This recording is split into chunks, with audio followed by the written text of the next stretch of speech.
in the book that was tabled by the PM on the 31st will remain as is lah, because it was passed by a majority voice vote on Thursday.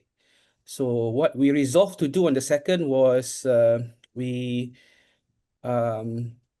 was to basically follow the bahas, follow the debate by the MPs, and also to monitor the response from the ministries for all the questions and also issues that the MPs raised when we appointed 5 lead writers lah, for this exercise. And each of these lead writers will be presenting their findings in today's session. So just very quickly, I'll just share my screen and I'll just share the schedule for today. Hope everybody can see the screen.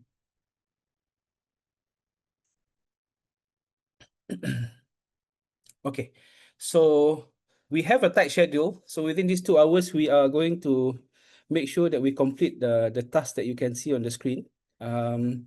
After this, I'll pass the floor on to Dato for his opening remarks. And then each of the presenters will have 10 minutes each to share their reflections and analysis. And we have basically thematized this exercise to the 5 P's of the SDGs: people, prosperity, planet, peace, and partnership. For people, we have Dr. Su, who will go first later. And then for prosperity, we have Mr. Panir. For planet, we have Dr. Ken. Peace is myself. And then partnership, Ms. Zoel.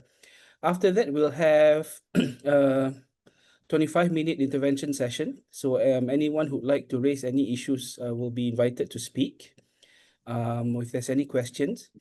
And then we are going to have a quick sort of preliminary discussion about the kind of methodology we're going to adopt going forward, because we informed everyone on the 2nd that this, we hope and plan to be a 5-year monitoring exercise through which we in the APPGM-SDG will engage with all of you lah, and then at least annually we'll produce a report to be shared with MPs and also with the government. Sekejap before.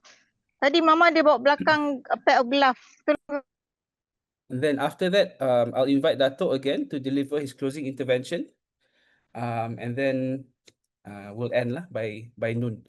So I think that's it from me. I just would like to request to all presenters to make sure to stick to the time that you have lah, so that we can have enough time as well to let everybody to intervene later. We will also be sharing our slides after the session with you, in case anyone would like to go through the slides. Thank you very much. So without further delay, I invite Dato to deliver his opening remarks. Silakan, Dato. Okay. Good morning to you all in Malaysia, and it's evening here in New York. Happy to connect with all of you.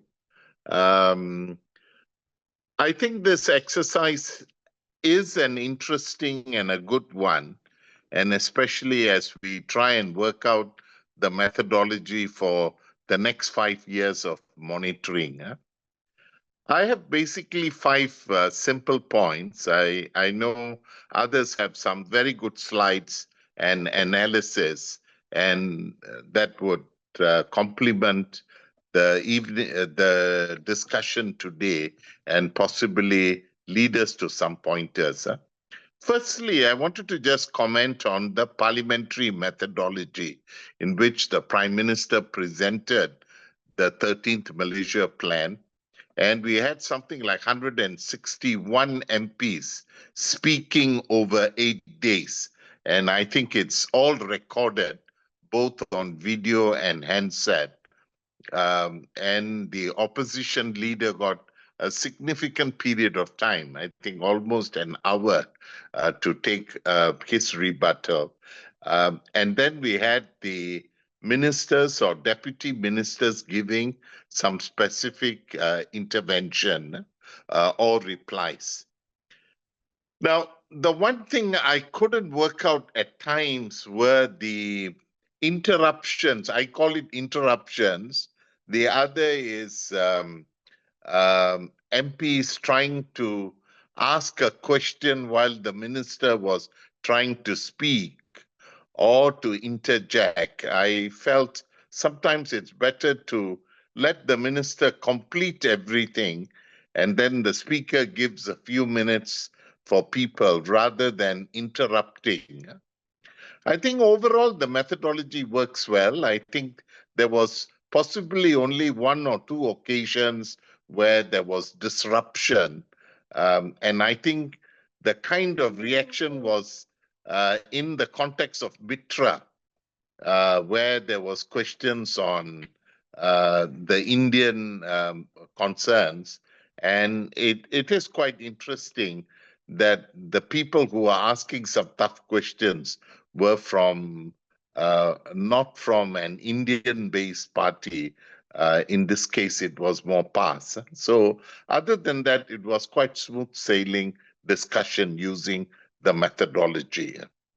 Now, secondly, I thought the intervention by the EPU minister, Dato Amir, who is also in the finance ministry, was quite significant to the kind of questions he was replying to. Quite systematic. They made references to who asked what kinds of questions, but he was quite badly interrupted most of the time, and he was appealing to people to give him a chance. I thought one of the good answers, and I think we can discuss that, was his reply to YB Rantau Panjang, Katla, on mengenai kekurangannya the SDGs lah. And he then establishes that while it is true that the istilah SDG tidak disebut secara terperinci, but the aspiration and the principles of SDG telah diintegrasi and so forth within the system, and the 17 goals are. He doesn't explain why the word was dropped or why it couldn't be explicit, but all he was saying is SDGs are there. And so I think it's important for one of the methodologies later in the follow-up is to map up the 13th Malaysia Plan to SDGs and then to see how it has economic, social, environmental, governance, and so forth in that context. Now, thirdly, I found, and the other speakers could verify this, I found majority of the answers by ministers to the questions were more about what they were doing currently or have done, rather than actually set targets for the future. So that leads to my third and fourth point, that there didn't seem to be enough being told about what is the targets, what is the deliverables, what is new in the agenda. I think the law minister had some very clear indications of future law or areas. Others were merely stating what they have done and will continue to do. So I think this is something we need to discuss and see whether in comparison to other development plans where there were more clearer targets for the future. That means what are we seeking? What would we become? How poverty would reduce, or quality of life improve, or the number of graduates or professionals, or in terms of something tangible that we can measure. So a lot of good ideas or themes, but specifically in terms of targets and areas were not. And that could also reflect whether MPs had full knowledge of the development plan details, because some parts are technical, and you need enough background and details on deliverables or specific intervention, if it was agriculture or climate change or taxation and things of that sort in that point. I think my final point is with regards to what the 13th plan promises in the beginning, that it is redesigning development. I think that's a question a number of people have asked. The opposition leaders said there wasn't a serious evaluation of the 12th Malaysia Plan's achievements and challenges. And he actually called for a bipartisan committee that should study it. Others in this context did say, I think there was a clear intervention to the economy minister on the similarities of Madani with the shared prosperity dimension. So I think that's something at ideological policy framework to be very clear what this new trend is. Now, there was challenge on needs-based or race-based, and even reference to Article 153 of the Federal Constitution. And it was then clearly explained, and the 13th plan doesn't do it well, but the explanation of the minister does say that a target based, which could be race or class or disabled people or race neutral or geographical, is part of the target group. And race continues because the affirmation on the Bumiputra and the institutions that will maintain the Bumiputra targets were defended and highlighted and remains. But the development agenda took one theme in terms of its highlight. So these are some things. So that means on one end is the theoretical framework of what is development, what is new, how are we approaching. The other is specific targets and indicators that we can measure at a yearly basis or at the midterm or at the end of 5 years. And that is to hold government and agencies clearly on target, that they are moving, and numerical numbers along with qualitative indicators might be necessary. For example, like 1 million housing, how would we do it? I see my time is up, Kyril, and I pass the time back to you. Look forward to the intervention by the others in the team, and then I'll make some concluding remarks as well. All the best for our discussion. Thank you very much, Dato'. Very much on time. Thank you very much. I think there's a lot of points there that we can take up later, and I think, as Dato' mentioned, some of them will be unpacked in our respective presentations. So I would now like to invite Dr. Su for People and Social. Silakan, Dr. Su. Thank you, Khairil. Good morning, everyone. Thank you for giving me the chance to start the discussion for today. I will be looking at the people's pillar specifically, and there may be some sort of a cross-cutting with others as well. So I will share please bear with me. I'll share my screen. So looking at RMK 13, if you're talking about the people's pillar, I found that there are 3 interrelated core dimensions that's related to it. So first of all, it's really the quality and sustainable living.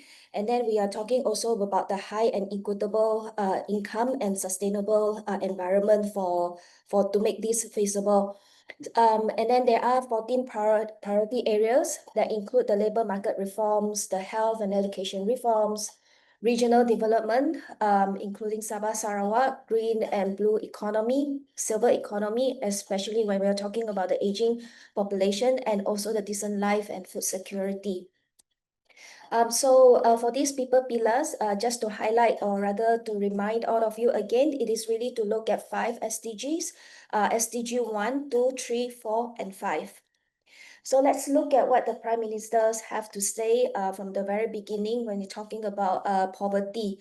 So this is described at the RMK 13 as a turning point that he is ambition to actually narrow the socio-economic gaps and to boost resilience among the communities.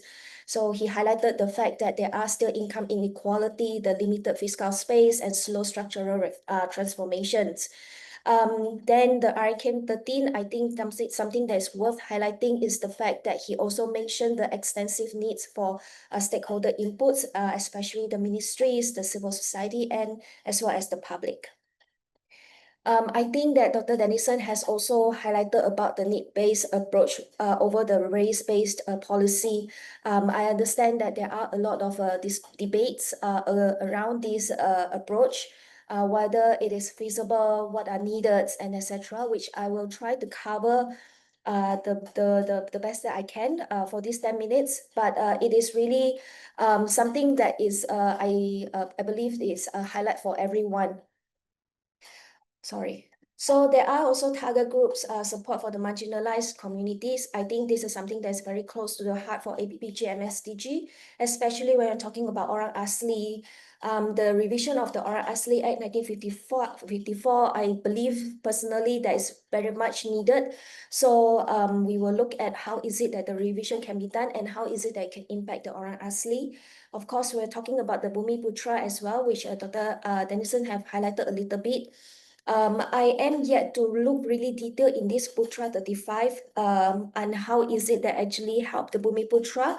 But I'm more interested is that in relation to the Bumiputra, how is it that it's going to also affect or give the positive effect to the rest of the races.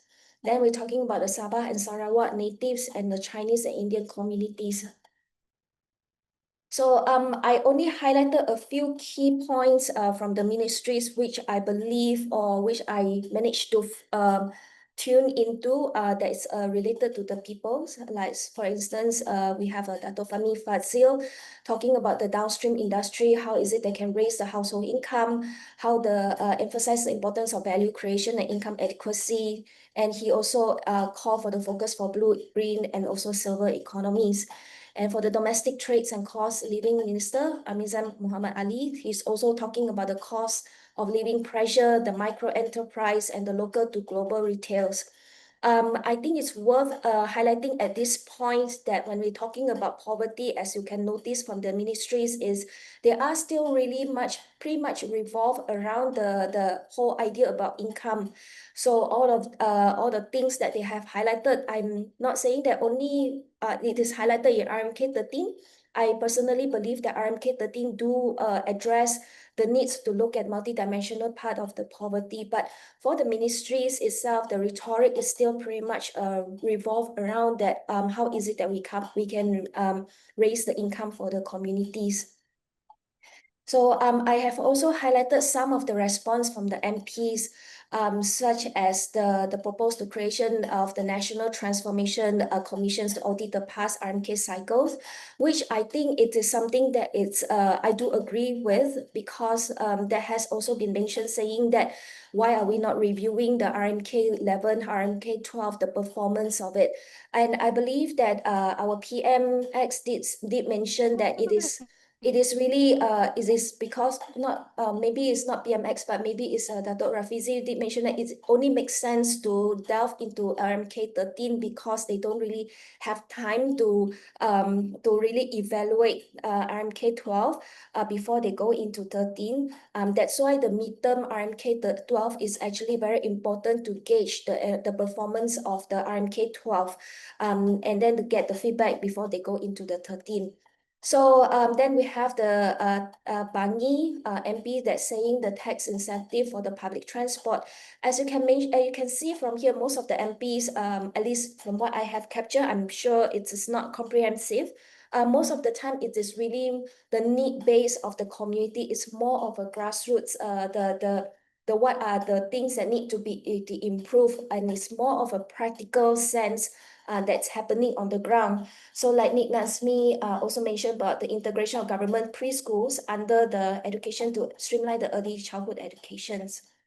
And couple more, like Dr. Kelvin and also Dr. Halima, they emphasize on the abolish of the contract system for the doctors. And then we also have Dato Sri Amiruddin talking about the regional development and youth mobility, among other things that I think Dr. Dennison have also mentioned.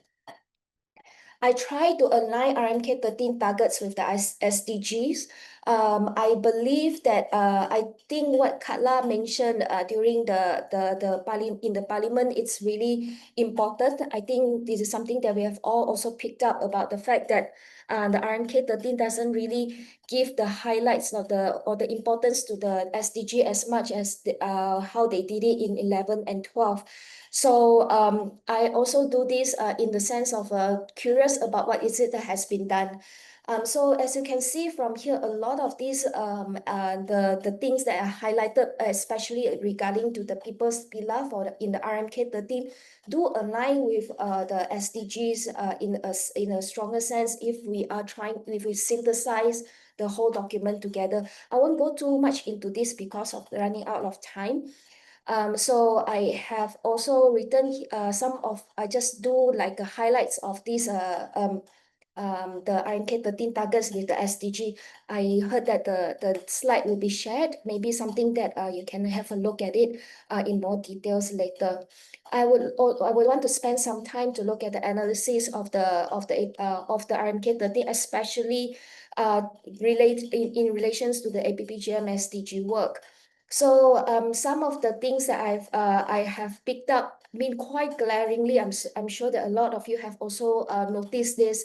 So for APPGM-SDG, we take pride in engaging with the grassroots in terms of our implementation of the SDGs. So this is pretty much aligned with the RMK 13, highlighting the needs to adopt for the bottom-up and also the top-down approach. I think that describe APPGM work quite fittingly, because that is also what we do. Another disclaimer over here is that I do this analysis precisely because of the policy advocacy work that we have done. We are trying to persuade the MPs to also come on board with us with the policy advocacy. So this is something that we also show it to them and also the ministries. So APPGM-SDG promote inclusive governance that include a lot of the stakeholders, including the NGOs and community in SDG planning. RMK 13 institutionalize this through the Madani Mendengar consultation and stakeholder engagement. Again, this is become a platform for us to say that, look, APPGM-SDG is aligned with what the RMK 13 is trying to do, and it's also very much aligned with the localization of SDGs. And I also trying to make it into try to align the RMK 13 with the APPGM-SDG approach, trying to make it into a glance, foreseeing that I may not have time. You can have a look that we have all these micro project, community farming, and then we advocate, or rather we keep on highlighting the needs for accessibilities of health and educations and women empowerment. And if you can look, or if you can see it if you zoom out from it, you can also see that a lot of our approach is really addressing the multidimensional poverty issues. Which I think that in some way the RMK 13 has also mentioned about it. So what are the key challenges? Just give me one more minute. So RMK 13, while they are comprehensive, I think that it is still struggle to adapt the national strategy to the hyper-local context. And with our work with APPGM-SDG, we pretty much understand why is it so difficult, and how is it that APPGM-SDG can complement and help. So especially you can see that the policy rhetorics and with the lived reality are still pretty much very disconnected, which is understandable because RMK 13 is still at the national level. So it doesn't really address pragmatically how is it that we can actually resolve the issue of rising cost of living, education, and healthcare. So data is still a very much something that is highlighted or rather implicitly or explicitly in the RMK 13. So I think the APPGM-SDG is also having a similar issue because we still rely heavily on the community-based level data, which may not be fully integrated into the RMK 13 national planning system. But then if you look at the multidimensional RMK 13 is using the multidimensional poverty index and SDG tracking that is granular and disaggregated data, but it is still very much limited in scope and also the consistencies. I don't think that we have seen any a full report yet about the MPI study at the national level by that is done in Malaysia. So we do have interagency coordination and policy coherence remaining a challenge. I think even though we are now going full force with our district engagement and me on the national level, we are doing it full force with the ministries.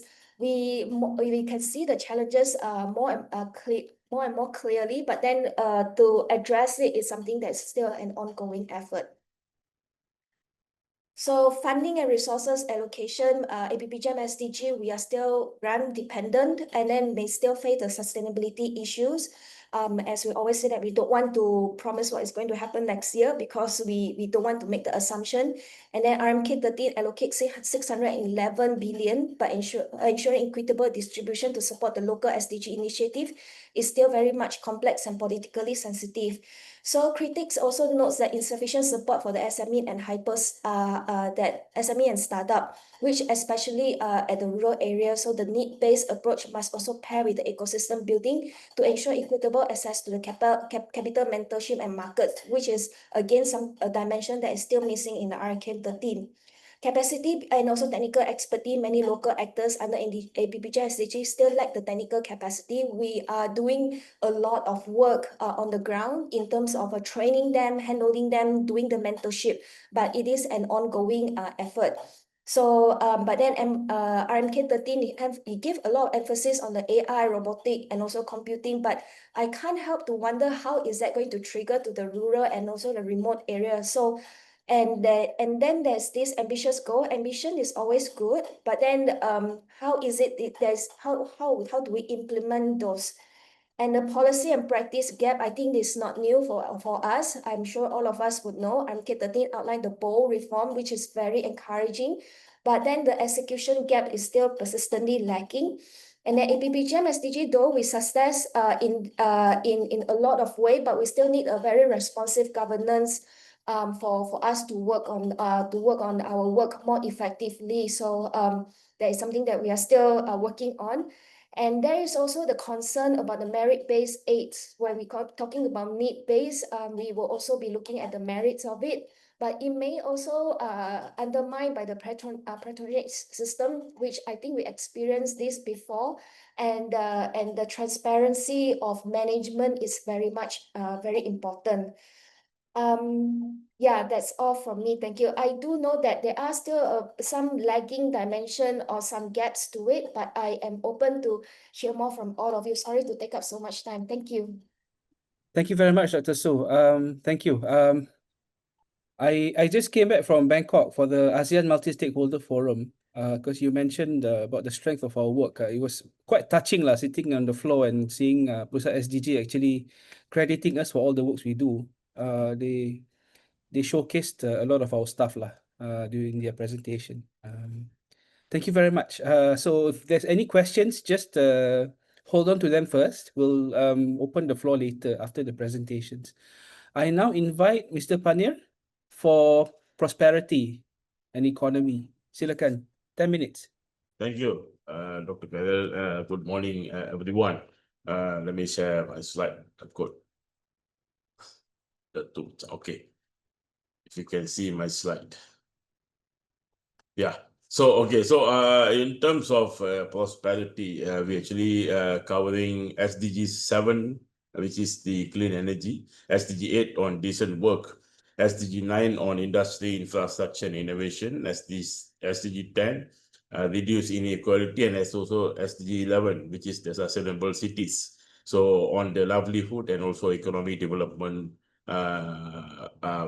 perspective and so on. So let me go into my slide. Okay. So in terms of financing the RMK 13, I think the finance coming from blended finance, this is, I think, one of the first time this much of blended finance is actually put in, kind of like a very huge high rise in the amount. Okay, and then but one important thing that we need to see here is actually the 227 billion, which is actually directly placed for the capital intense productivity based expenditure, which is been a big subset which will be focusing on the prosperity. So some of the big industries such as green technology, energy-based industries is actually foreseen to come in this investment. So that's something that is very glaring when it comes to prosperity.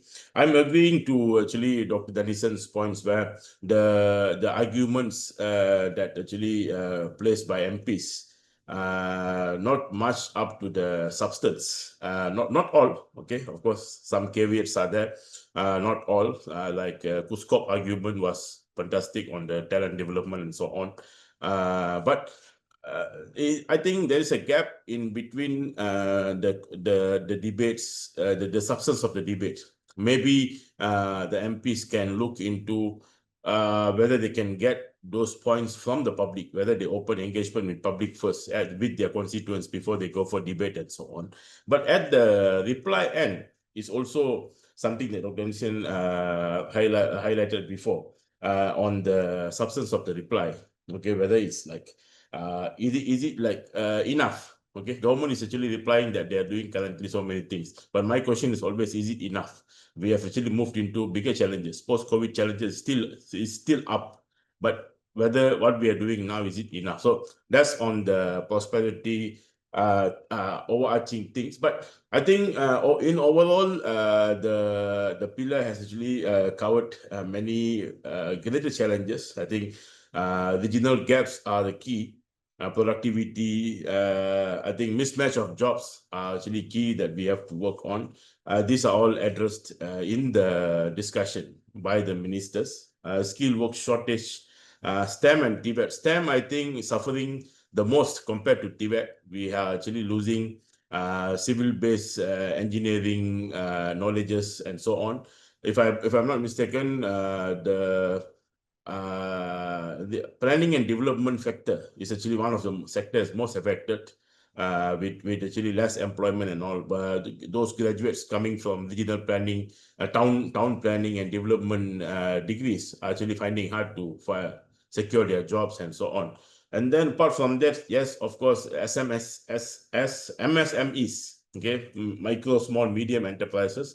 Malaysia actually we have about 96% of our business entities are from MSMEs, not the MNCs and big companies. And they actually contributed to nearly 600 billion of GDP value, and with about 7 million employees there. But what support we are actually giving them in terms of government support and so on, something that RMK did actually raise in certain areas as a challenge. And of course, Kuskop in the reply coming up with a lot of initiatives such as Talent Corp and so on, SME Corp initiative, startup ecosystem, the social enterprise, as well as the third sector. We'll cover that later. So these are the few things. And then apart from that, the digitalization challenges, okay, how we actually, our Jendela coverage on network and so on is actually stable enough for us to communicate in this digital realm. So these are a few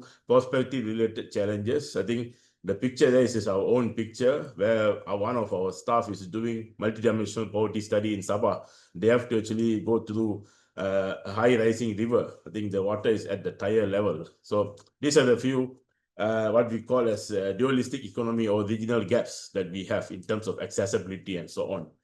Okay, in terms of initiatives that actually taken from the RMK as well as replies from the ministers, I think development of new economic sector is actually key. MITI will be looking into green tech. I think there's also talk on nuclear energy exploration as well. in Malaysia. So these are the new things that coming up. Solar is something that in danger now. I think with the current tariff that we have with US 19% a drop. It's a good that it dropped from 25 to 19, but semiconductor is yet to gone into any decision yet. So which means for semiconductor in Malaysia, we are still at limbo. We might lose big companies going to Vietnam and all comparatively when the productivity is actually low, productivity cost is low. So something that we have to caution. Solar will actually have a lot of impact. So I think solar industry in Malaysia is actually a blooming industry. Many lay employees are working there comparatively to the technical level and so on. I think losing jobs after some times might be also possible, something that government need to look into. And then apart from that, TVET and also higher studies, talent development, also a key. Okay, we are actually facing structural challenges at TVET institutions in government, and there are also sizable private TVET institution, but whether they are delivering a good talent as well as human capital is something that we need to assess. I think Talent Corp is also running, has conducted survey, policy-related survey on talent development and the mismatch of the job. I think our mismatch is actually at 35%, if I'm not mistaken. But it's really worrying in terms of the future. So what are the jobs that we are creating? Are we really bringing out talent towards the new economy, the silver economy, blue economy, as well as the high value energy economy that we are actually going to foresee in creation? Then infrastructure and connectivity is something that focus is given. MSME, I'll come to this later on this development. There are special slides I prepared. Cooperatives are given importance, but I really hope this doesn't go into just one ministry and just to one agency to focus. I think now we are actually bombarding one agency, InScan, with all the entrepreneurship development works. They have to work for entrepreneurship development program. They have to work for social enterprise ecosystem development program as well. I think something that we really need to look into, because we are seeing like what we see the achievement of Magic before is not up to the mark that will be achieved by InScan now in terms of social enterprise ecosystem development, although there are good programs coming up and so on. Something that we have to look into in terms of how we actually empower cooperatives as main economic pillars in terms of prosperity and so on. Tech sector, as well as another area that really given focus in RMK testing. I think in here, our role will be prevalent. No, I don't think it's the role might come from the government. We have to be bringing the third sector into the agencies. I think that's something that we're already doing, and we have to do more now, since there is an openness at government to actually receive this third sector. Innovation and R&D is something that coming up very fast, but we are actually lacking in terms of getting the platform ready for universities, for many other institutions who are already in R&D. There are wonderful R&D products in universities, but are we really getting it into market? Are we really getting it into government? Okay, for example, we have devices to actually prevent bycatch by UMT. Wonderful devices there. Are we actually getting it into legislation to make it compulsory for officials to use it or not? So these are the few things. I think regional growth, something that we discussed before as well. So I just want to focus on, in my remaining time. Oh my God, I got no remaining time. Give me some time, sorry. Focus on two main areas. One is the MSME, which is the biggest pillar of what I feel Malaysia's development. I think Kuskop also has given a wonderful reply for the questions raised on this pillar, because as I said, 96% of our businesses are MSMEs. So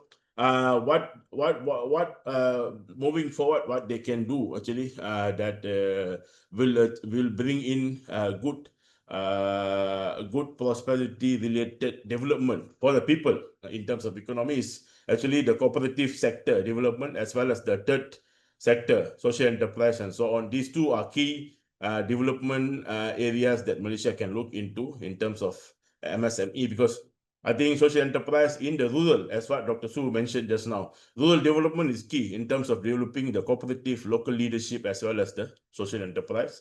Number two is actually the care industry focus, something that also given focus in terms of the debates by the MPs. But I think in RMK, the care industry focus is not much there. As something need to be highlighted as well, because we are going to be an aging nation by 2030. So it's another 4 or 5 years and so on. And the structure that we have now, if you take PDK as an example, we are now treating PDKs as fully non-governmental organizations, which means their funding structure, their ecosystem, and all will collapse sooner or later, because it has to be funded by donations and so on. So something that worrying, because PDK alone, the community-based rehabilitation for the PWDs, people with different abilities, there are about 580 PDKs around the country, and these OKUs need the real support structure in the care economy industry itself. So these are the few things. And then also looking now, there are also efforts in terms of elders going into workforce. So this is also something that we have to look into. So moving forward, I think I have actually, I won't go through everything here. There some of these things are very familiar to us, but few things I'll be touched. So moving forward, we have to actually really work. I mean, the government will have to really work in terms of 3 levels, actually: international, national, as well as subnational. In terms of international, the economy has to look into diversification. We can go into south to south initiatives. We can go into investment with the EU and so on, apart from relying fully on US-based economy and so on. This is to actually getting our opportunities brought, okay, in terms of the economy at the international. I think at the national level, we also can explore investments, big investments such as SRI Susuk, which something can bring good into the needed industries, actually, apart from the whatever money that we have now. But I would be recommending that government to relook into getting SDGs into our main framework, apart from the other areas. I think I moved to Panil? subnational. Yeah. Panil, can I ask you to conclude soon, please? Bear, thank you. Sorry. Sorry. Yeah. So when we move into subnationals, I think strengthening the policy relationship between federal and state is actually key in delivering RMK 30. Without this, we won't be succeeding it. But in terms of the third sector and so on, local leadership development and right and need-based approach development at the local is key. I think I'm ending with a conclusion note. Again, whether it's enough, whatever we are doing, whether it's enough or not. Okay, thank you very much. Thank you very much, Panir. That was a very comprehensive reflection on the prosperity pillar. I have to say lah, people and prosperity ni memang yang paling besar lah. So I understand that 10 minutes is probably not fair lah for Dr. Su and you. So, tapi the next 3, I think 10 minutes should be fair kot. Planet, Peace and Partnership. So I'll pass it on to Ken for Planet. Okay, Silakan. Yeah, okay. Dr. Ken. Thanks, Khairil. Sound check. Okay, no, voice is fine. Huh? All right. Yeah. Let me share the screen. Okay. Can you see this? Is this okay? Nampak tak? Nampak. Okay, yeah. Okay, so right. Yeah, tapi there's a prompt on your screen. Okay. Okay, yeah. Perfect. All right. So I have to say first, my this is not my strongest point, Planet, but I try and I welcome feedback from participants and everyone lah. Please do advise and also guide. So what I'll do is I'll just go through very briefly again some of the key highlights. So I think during the first roundtable we talked about this, but I'll just as a recap for everyone. So the main highlights in the RMK 13 that are related to environment or the planet as we know it are 6. So 1 is on the green economy, number 2 is on the blue economy, number 3, what I would put in also and include food security. 4, 5, and 6 is flood adaptation and mitigation, planetary health, interestingly is included also, and then disaster risk management. So these are the main areas, focus areas. Now, when we look at the RMK, as with all papers, it looks very nice, very glossy, gives a very good picture. But as with all things, when you go into the details and as you go nearer to the wall, right, that's when, when we go see new houses, then we see the cracks and then the splinters there, right?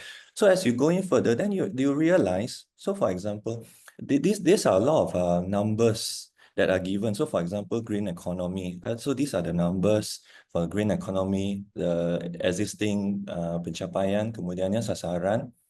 So for example, this is a blue economy. So for example, from vessels to bekalan bahan api to even satellite, yeah.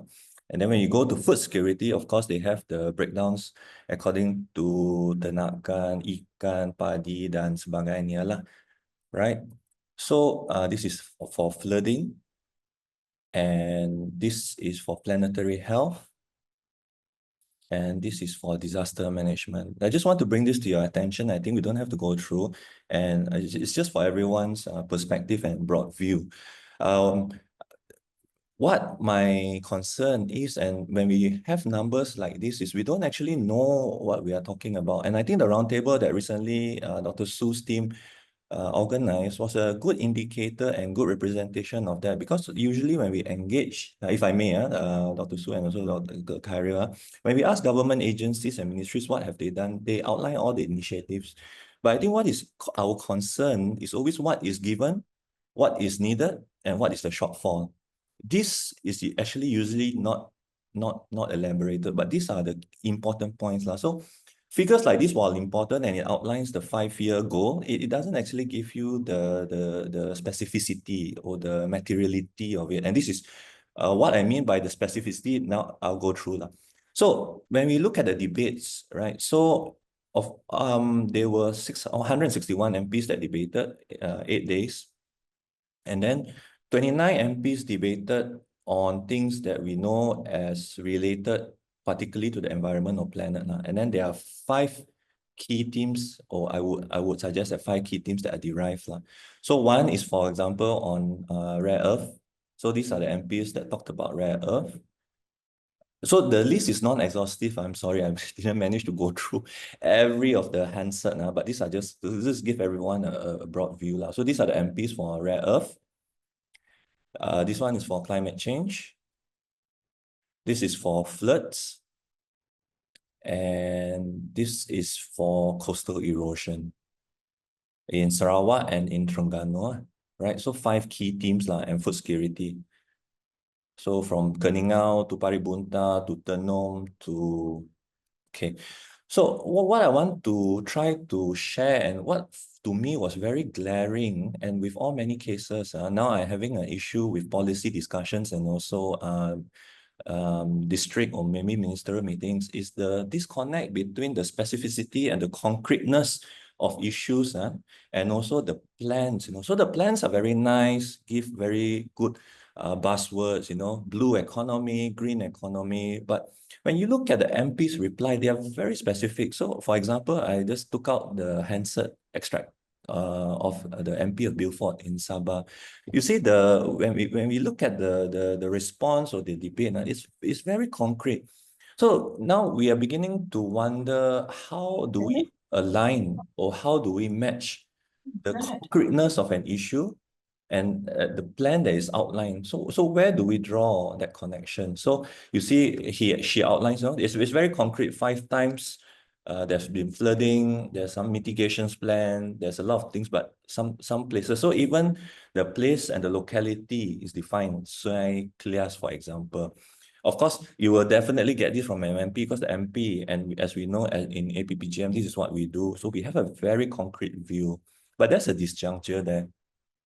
And then when you look at the minister reply, of course, he's an acting minister because of the recent resignation. Of all the many issues, so the list is non-exhaustive. I've only highlighted 5 issues, but I'm thinking there are more. If given more time, we can look into that in more detail. But the minister only addressed two key issues only, which is rare earth extraction and also climate change. And when you look at his response, there were many interventions from various MPs. Somehow, I get the impression that he willingly allowed the intervention so that he didn't need to present on a portfolio that maybe he wasn't given enough time to be familiar with. So he said, yang lainnya, and which I've looked up and learned also, saya akan bagi jawapan bertulis selepas ini. So that is the pattern that we are seeing now. There are so many issues, flooding, biodiversity, coastal erosion, for example. These are not touched at all.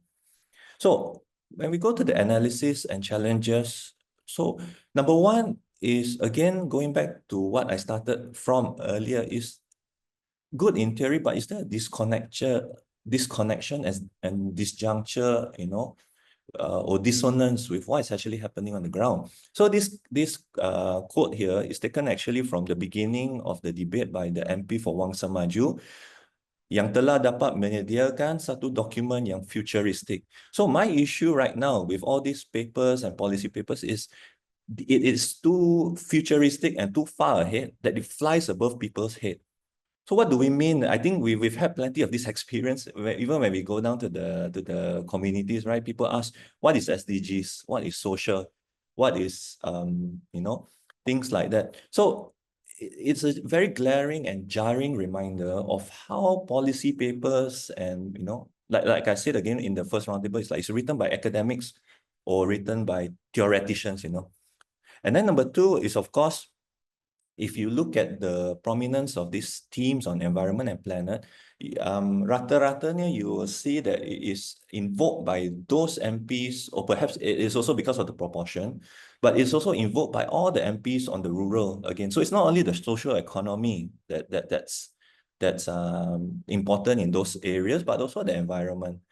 The number three, I think many of our friends and colleagues have also highlighted this. We have no clue, and we still don't know how these plans and measures are going to be coordinated and implemented. Of course, those who are yang arif dalam alam sekitar dan planet will definitely know that it's a rabbit hole when you deal with state, federal, and local relations. A lot of our friends have also highlighted on EFT, which is also, again, nice on paper, but not applicable. We don't see the details. And then, of course, related to the third one is lack of details and disaggregation. And then, of course, I think we brought this out earlier. Our concern right now is it's not merely a preservation or conservation of the environment, but we see a shift towards the commodification of the environment. So we are maintaining the environment, but we are also monetizing it.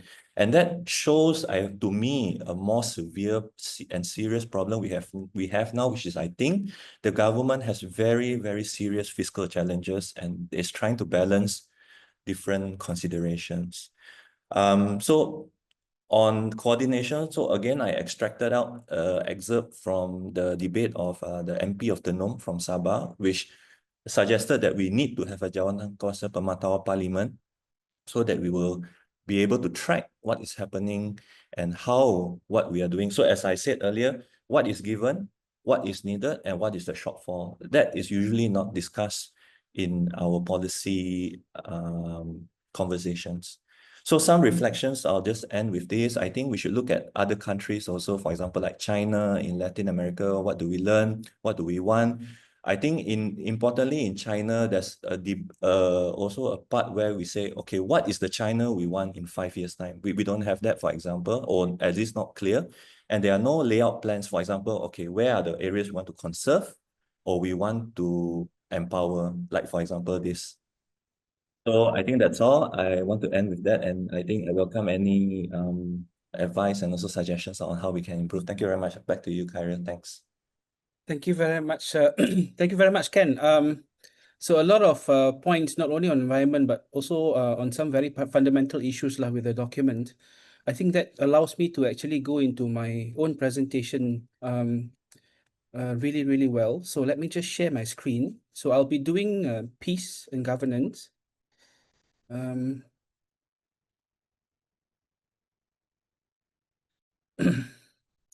Okay, unlike the previous pillars, the peace pillar only covers one SDG, and that is SDG 16.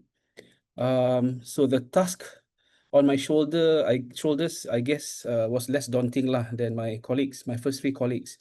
But at the same time, I also have to remind everyone that this is the SDG that we are most behind on in terms of our national targets.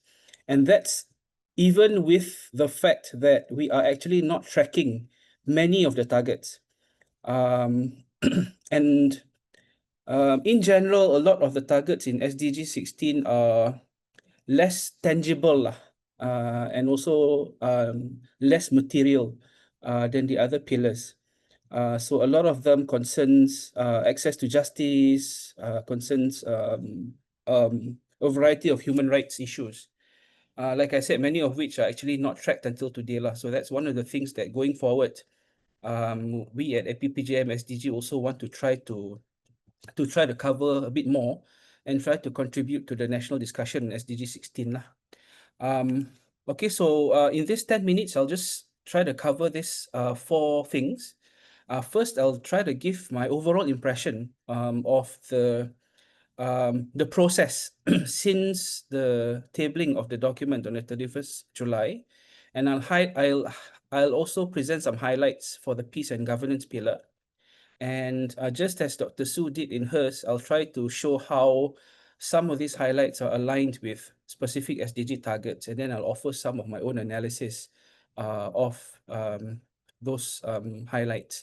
So I think I need to again, I need to concur with Ken about the very high level nature of the discussion, or at least the very high level nature of the language in the document. I think the first point that I've personally noticed is, I mean, we in this room are very excited, of course, because we really want to get involved in the discussion, but there wasn't much traction on the RMK 13 in public discourse lah. Media coverage, I think, was quite slow, and we didn't see much messaging or narrative coming from the government lah.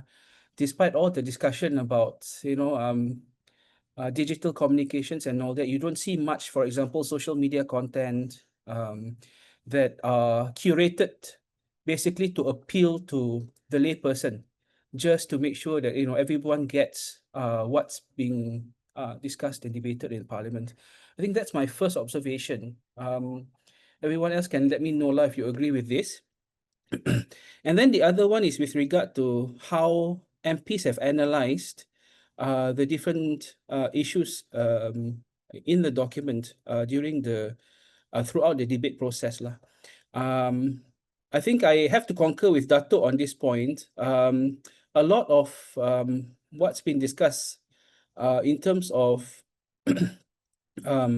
policies and programs, you tend to get responses from the ministers in terms of what they have been doing lah, or what they've done already. And many of the interventions are also quite cursory. So there's a lot of big picture focus. But this is, I think, understandable because policies and programs, specific ones with regard to all the different pillars and focus areas will only come later lah. We're still at the early stages. MPs also tend to intervene in the debates, highlighting constituency-specific issues.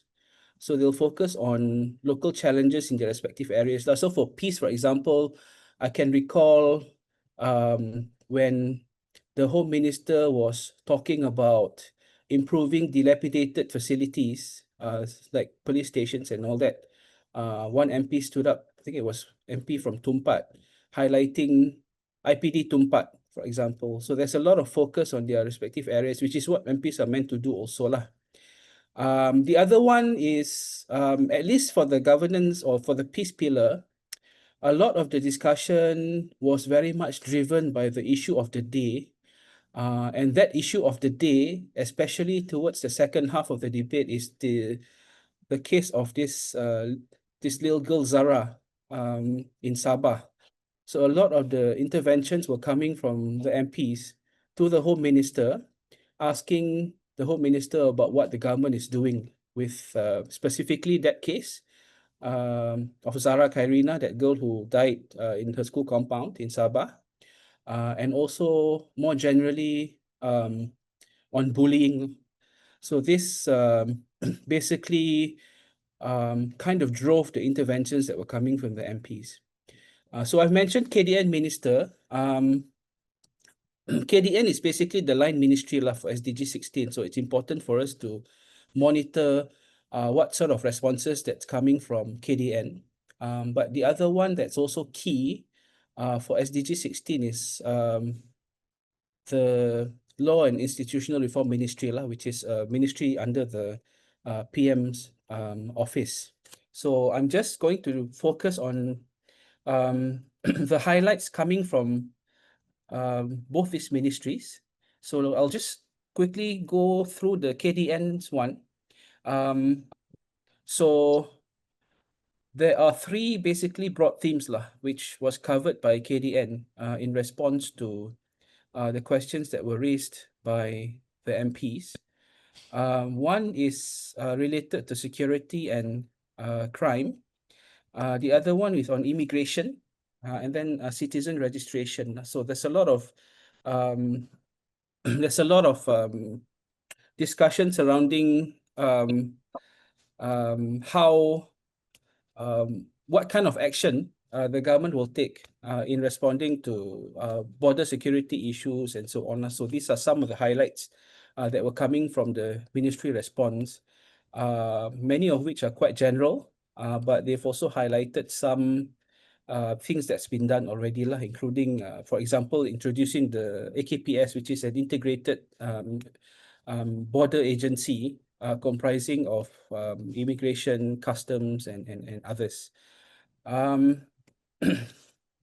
The law ministry, of course, highlighted They asked me whether a small gate is open.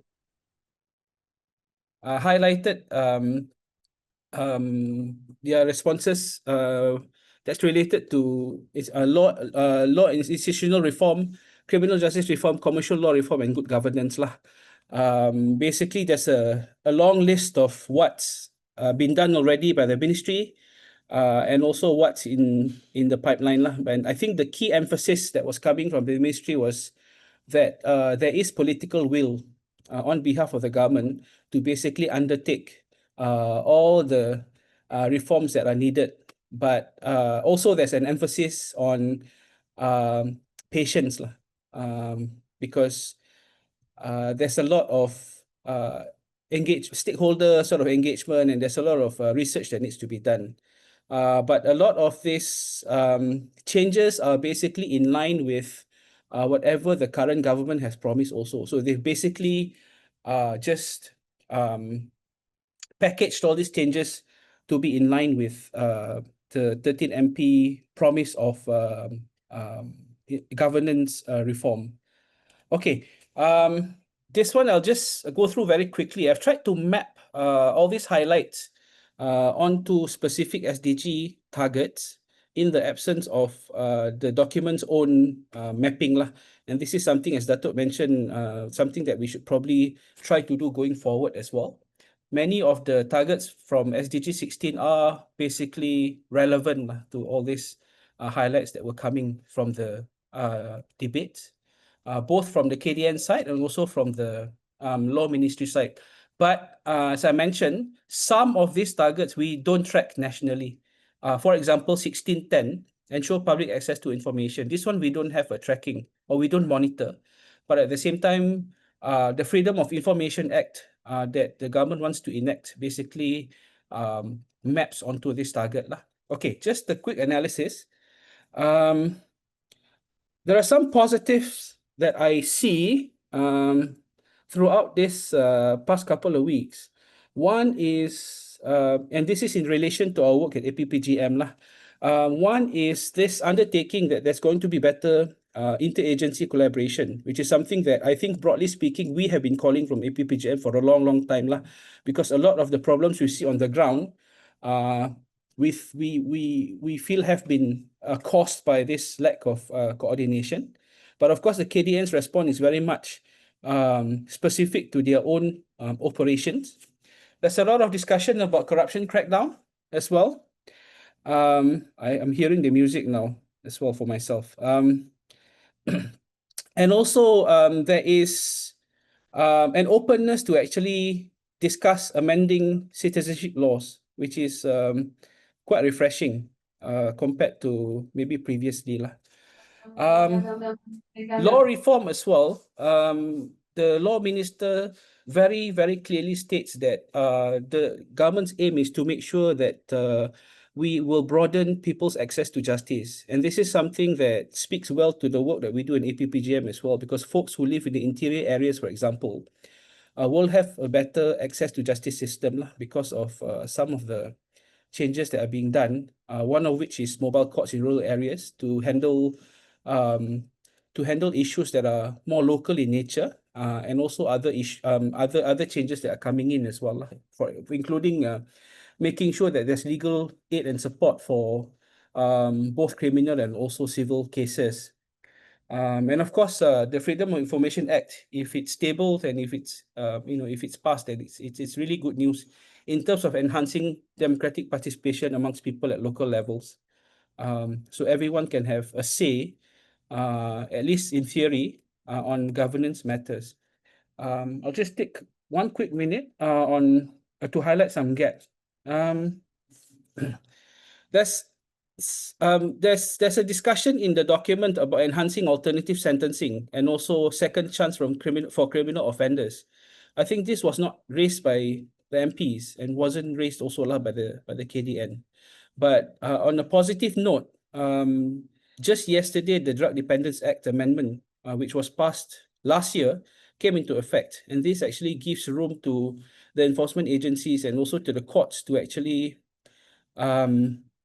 adopt a more treatment-based approach to drug use. So it's not just going to be, just purely punitive approach.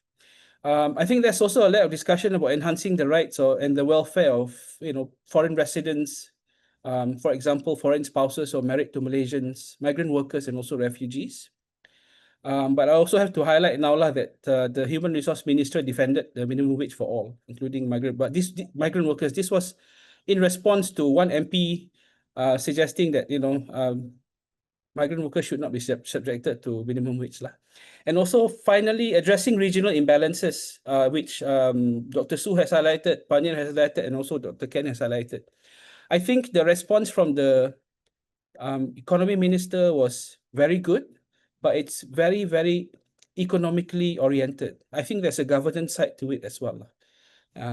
Sometimes money is there, but the process through which stakeholders on the ground can access these funds is so difficult, so bureaucratic, that in the end they end up not accessing those facilities. And I think we can also track that and see whether or not this promise of balancing regional disparities can include more governance perspective as well. Finally, this is something that Dato already highlighted, alignment with SDG. And this is the big question I want to throw at us in this room. What can we do to hold the government to account over its SDG commitment? I know that the minister has responded, but it's not in black and white. It's not in the document. So a lot of things can happen. So I'm nervous on that. Thank you very much. I apologize to everyone. The moderator has abused his power. I think I've taken more time than, than I should. Sorry. Thank you so much. Just stop sharing my screen. And I will now invite Zoel to present on partnership. All right, thank you, Dr. Khairul. Okay, let me share my screen now. Thank you, everyone, and also good day, good afternoon, evening to Dr. Dennison, who are joining from New York. So I'm Zoel from MySDG Academy, and like Dr. Khairul, I have only one goal, looking into the partnership, but I think this is the fundamental strategy to make things happen. And in this one goal, just to give an overview to those who may be new to SDG, it is actually 19 targets. So these 19 targets, looking into the financial, looking into the technology, looking into capacity building, trade, and also effective partnership and data availability. So when we talk about partnership in goals, what kind of partnership that we are looking at? So in this presentation, I will focus on these few key points. So this is the highlight from what I see from the handset, from the Team Malaysia plan and also the handset. It has opened a lot of space and also a quite holistic layout on the partnership areas that we want to venture in the next 5 years. And the last part, I will share a bit of APPGM advantage leverage on what have given in the next 5 years. So the first is driving the national process through collective partnerships. I think since the first day under the leadership of Dr. Dennison has been emphasized a lot about this multi-stakeholders partnership. And therefore, in the 13 Malaysia plan, we see that we have a big advantage to leverage on what have given and what have highlighted, including the third sector involvement, citizen participation, and also community engagement. And secondly, that I'm quite excited to see the 13 Malaysia plans is because of quadruple helix model has especially mentioned as a model for innovation and human resource. As I mentioned previously, thanks to the Lord, I happened that my PhD study on this, and there's a lot of literature has been done. But the next question is what we can learn from the previous study and how to make it relevant to our local context. When we say we want to involve the academicians, the industry, the government, this is the basic, and now adding in the civil society and media who hold the social asset in the whole development, what we can done. What is the mediator and moderator in this process? This is something that I think is the way forward that we should look into. So, talking about this whole national approach, the Helix model partnerships, what is the response from our YBs? From the handset, we see that there's a lot of positive response. Say, for example, from Paya Besar has mentioned that success is can't rely, you have to be multi-stakeholders. And also from the Baling also emphasize that one of the things is the rural zero waste initiative can involve the NGO because they have the connection with the community. And our minister in women department also emphasized that the whole national, the whole society approach is important, especially come to collect data through the KASE hotline 1599. And there's also several implementations, example given by different departments. For example, from the Minister of Digital, have emphasized of our National AI Office, how their partnership with 55, they are now the 55 case study, or how the social enterprise will be empowered by the scope for the upcoming. And also our Minister of this local, from YB also emphasize on the community space. So under urbanist management, there's 60 community-based space to get the community engaged in the development, and APPGM ourselves also have the community space. But the challenge, what is the challenge when we want to implement this whole national approach? One thing that has been extensively bring out during the debate is the whole national is including those from the opposite party. And the opposite party seems that the opposition have a very unfair treatment. And therefore, they feel that it is something that need to address when we talk about whole national approach and also partnership, holistic partnership. So talking about the second, the strategy of PPP partnership, public-private partnership, I would say that it is in two components. One component is for public big events, mega events on the building the highway or the airport and etc. Big events, big infrastructure development. And the other one is a small partnerships amongst the community and the GLC and etc.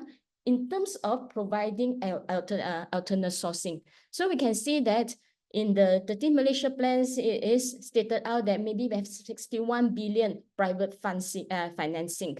But what raised the concern from this proposal is, although this proposal is needed, but the concern is on the critical transparency concern. So YB Putrajaya had raised that, and at the end of June 2024, there is over 104 PPP projects, but what is the progress now? What is the delivery now? And he has requested for a report. And another concern is also clarity. When we talk about 61 billion from the private sector, so how this 61 billion is coming and who will be paying that? So the figure have to make sense. The third is coming into the international trade. So due to the time, I can share the slides, but I just want to highlight a few. There is a very good emphasis on the international trade and how is it important. And there is some case study has been given the important. But what is the constraint or the concern from the parliamentarians on this partnership, international partnership, is really how to protect our local entrepreneur interests. When we open the door, we have a lot of international partnership. Do our local entrepreneurs still have the still have the advantage? So this is something that has been raised. And also another thing is on the digital e-commerce. Webinar also raised that 40% of online purchases is now influencing in our market. And how about the traditional entrepreneurs and also the retailer? So this is something that we have to look at, the parliamentarians have raised. Point number 4 is talking about technology transfer. We have seen that a lot of emphasis have given into this partnership and innovation partnership. Of course, when Malaysia want to go for this high income country, we need technology. And in fact, there is very good data given by Minister of Digital that how AI industry have made an influence in our economy development. But what raised the concern is this. YB Putrajaya, YB Kupang Pasu have raised out this concern. We are only spending less than 1% of our GDP in this innovative R&D. So how are we going to do it? And another concern is about the skill mismatch. In the next 10 years, okay, we have a lot of high technology innovation. How about those who have left behind? I think Panil and also Dr. Su has highlighted this. Talking about point number 5 is emphasizing about the data and monitoring system. When we look at the 13 Malaysia plans, we see that a lot of effort will be put into the data and monitoring system, and the government also prepared to open the data for the benefit of the publics. But the next questions come in is like whether the data that we collected, it give a holistic view. The indicator that we use, it just giving us a very macro pictures, or it do analyze the details. Like say, for example, when we talk about this no tak ada kerja. So whether there is more breakdown, and also when we look into the job creations and the status, do we look into the income that they have as well? So the lastly is on this federal state coordination through multi-level governance. It has a lot of emphasis that the state, the district, the federal have to work together. And in fact, in one of the case study, scenario has been shared by KBS Minister YB Henayo, saying that only 30% of the requests by the Member of Parliament for the facilities, sports facilities in the constituency being approved. Why this happened? There is the reason. The reason behind is because the sports facilities is built on the state land, and the state is not agree to tanggong the maintenance cost because the cost is too high. And therefore, there is some synergy needs to mix between the parliament and the states and different level as well. So this is some key things. And of course, there is also some emphasis of environment, climate cooperations to cross-border environment, climate cooperations. Since my time is limited, I would like to focus more on what these 13 Malaysia plans have given the opportunity to APPGM. So as I mentioned previously, and many of my colleagues have mentioned previously, since the first day of APPGM under the leaderships of visionaries, we have been emphasized a lot of whole national partnership. In fact, we have over not just solution providers, we have our partners in the national level, we have our partners in the ASEAN level. So I think the experience of APPGM is actually can help to map the community. We have a lot of people who have the connection with the community and they want to contribute to the community. Say, for example, today you are here. So maybe you're also looking a channel to contribute in this development and whether APPGM can do this facilitation work. And also APPGM and MySDG Academy is working on the social solidarity economy ASEAN roadmap together with Dr. Khairil. And I trust that through this roadmap, there is a lot of initiatives that we can do not only in Malaysia, but with the ASEAN partnership. And also with the pioneer teams, we have 53 SDG task force on the ground who are connecting the state and the federal and the grassroots. I think that has a lot of experience that we can learn as well. And in terms of data sharing, APPGM in the past, we have published over hundreds of local contexts of SDG. And this can be used as a reference to look into. And also we have a lot, hundreds over parliament data about SDG that through our research mapping. This all can be a good resource for informed decision making. And another uniqueness of what we have been practicing for the last 5 years is really inclusivity and also bipartisan. And this is something that when we talk about whole national approach and involving multi-stakeholders, we should look beyond the politic interest, but for the benefit of the people. So of course, we have things that we need to improve, but due to time constraint, but I just want to highlight that youth is remain as a key important people, that key groups that we should continue to mobilize them, prepare them to take up the leadership roles. So this is my bit from me, a brief analysis, and I could share the slides later. All right, thank you. Thank you very much, Zoel.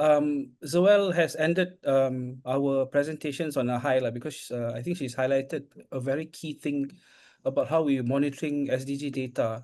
A lot of the data on the dashboard that we see on DOSM's website, they don't come with narrative.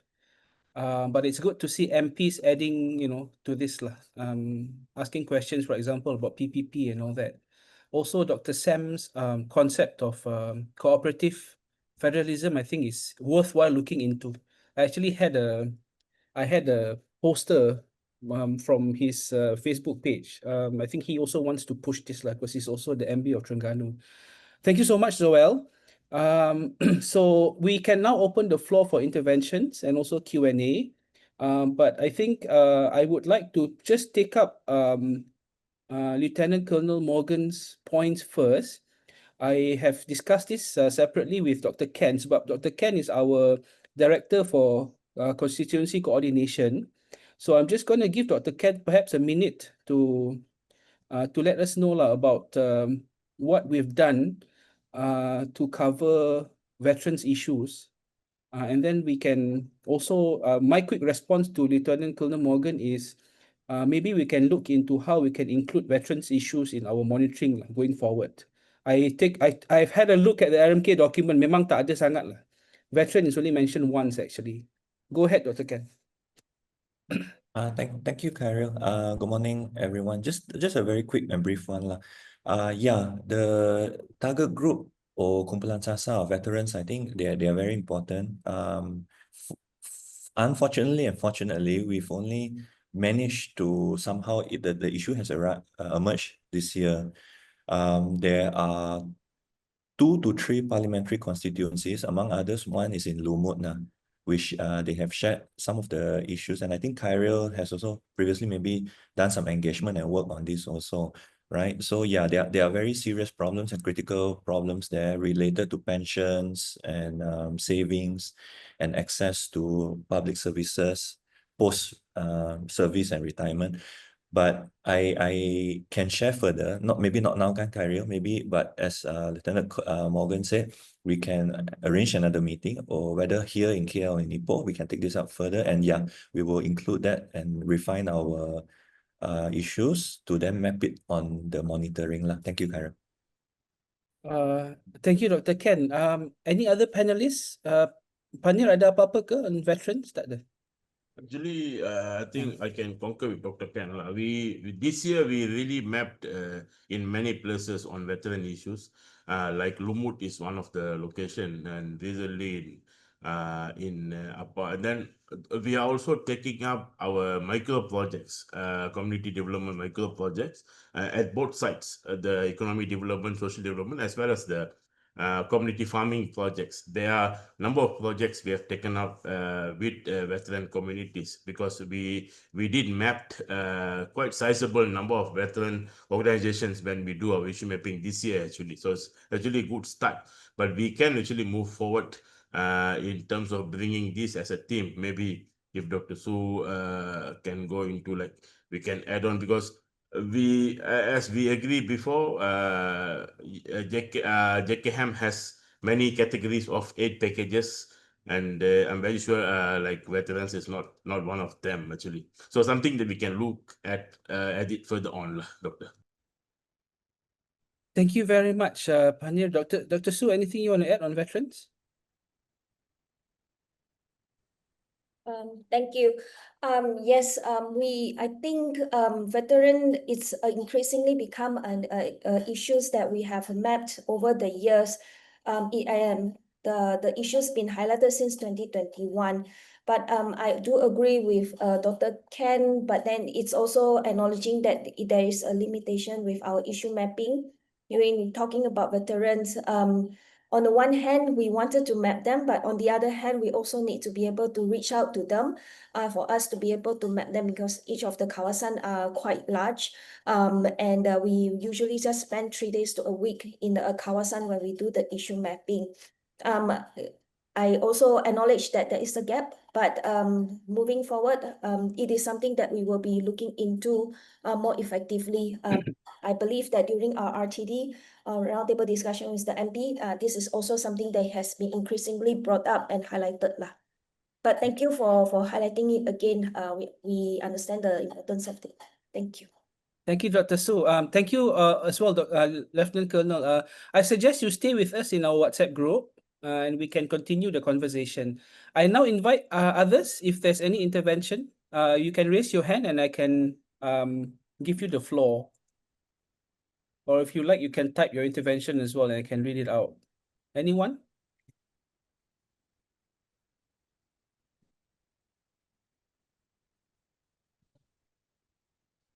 Mr. Nara, go ahead. Thank you so much, Dr. Karul. Truly, it was a wonderful session. And I think I miss going to Parliament. I would have really heard a lot of things. I think you all have done a fantastic job. Analysis and your presentation also was just great. As I mentioned at the last time we met, based on the midterm review, it was shown that only about 60 to 75% of the RMK really had success. And I'm looking at what APPGM-SDG is really doing, and one of your key goals, I know, is to engage with all the parliamentarians for oversight. And I think I was a bit disappointed to hear, maybe Rafizi himself saying that there was not enough time, and don't want to spend time looking at the previous RMK 12, and rather to focus on RMK 13. And if we can't focus or even understand what has happened in the past, how are we going to solve the problems of the future? So to me, I think that's very unacceptable. Maybe it's politics. It's trying to pander to the gallery. I think would really appreciate the group to continue to press forward for measurement and accountability. The other one, the second point, if I may quickly, also when I look at all the issues of the SMEs, I think we heard 96% of the MSMEs contribute to the GDP. Our problem is not due to the capability or capacity, but really productivity. And if we are not productive, then we will definitely not compete in the future. So I think these are two key areas in which we should be able to help. Thank you so much. Thank you very much, Mr. Nara. So yeah, I think going forward, inputs from people like you will be very important, because we want to make this truly a grassroots monitoring process. And these are the kind of stuff that we want to look into. It's just like Dr. Ken earlier said, we just want to bridge this gap between it's very high level language and the kind of stuff that's taking place on the ground lah. I would be very happy to help and offer myself in case any kind of support that I can contribute. Thank you so much. Excuse me. Good morning. Morning, Lieutenant Colonel. You want to say? You want to? Okay, you want to intervene? Okay. Finally got you. Yeah, some of the things which I had, we shared among the veterans some of the points. But I, as I said, during the before the prepare the RMK 13, we have I've already written so many things, in the gathering of the information for the veteran. But I think the people are not paying attention. Because of people not paying attention, that's why you can see suddenly there's an uprise of veteran going in see PMX and all that. No, those days we don't go in see. Those days I think we don't have much problem. But nowadays I think that most of the YBs I'm talking about, I'm from Tambun. They are not giving attention to the veteran. So because of that, the people go to KL, and make upset argument, where the PMX sometimes PTE, he also cannot function. A lot of, protests and all that. To minimize this, what we have to do at Prangkat Negeri. Prangkat Negeri, we can handle, through the help of the YB, Menteri Besar and all that. They can prevent most of the issue reaching that federal level. They also can assist. Not everything they, cuci tangan and serah everything to federal. That is my observation. I'm 65 years old. I also got nothing much to live also. So it's better, nice to tell the people that what we feel. Talk about some of the business opportunities. A lot of expanding in Tambun area, new projects coming up. But people like us living in Tambun, we are not getting that outcome of the project. That's why people there must understand. People in Tambun, they are living in Tambun, but not accessible to all these facilities. Yeah. In my case, Okay. I want to apply for a security license. With all that diploma, degree, and masters, and safety and health certificate, all that. But I cannot get a license because they told me you're Lieutenant Colonel, you must get 1-star Brigadier General, then only we can give you a license. This is a little bit outdated of instruction, they're still holding to the old policy. Budi Bichara must be there. When you serve as a veteran, there must be a Budi Bichara because we have served the country for 36 years or some of them 40, 50 years, So please consider that's what they're looking into. Yeah. Understand, Thank you very much. Yeah, thank you so much. So we are noting the concern, but as mentioned by Dr. Ken and Dr. Su also, this is also something that we are venturing into very recently lah. So we are also trying to make sure that we are calibrating all this work properly. Also from experience, when it comes to issues related to the military veterans and all that, it is not that easy for for people like us to approach lah. So that one also is another thing that we have to think about internally lah. Because like Jeff, for example, I know you mentioned Jeff just now. Jeff is there, but it's quite difficult for stakeholders like us who are non-military stakeholders. So there's a lot of protocols involved as well. But we take your point. I have seen 2 hands waiting to come in. Can I invite Puan Ani first and then ask Puan Sheila? Puan Ani, hi, nice to see you. Hi, nice to see you. Thank you everyone. Such a wonderful presentation. Thank you. I just want to reiterate, share your view. Yeah, I think Sue, you mentioned about the multi-dimensional approach, which is very much not to focus on economy for people. Yeah, the people. I think this is.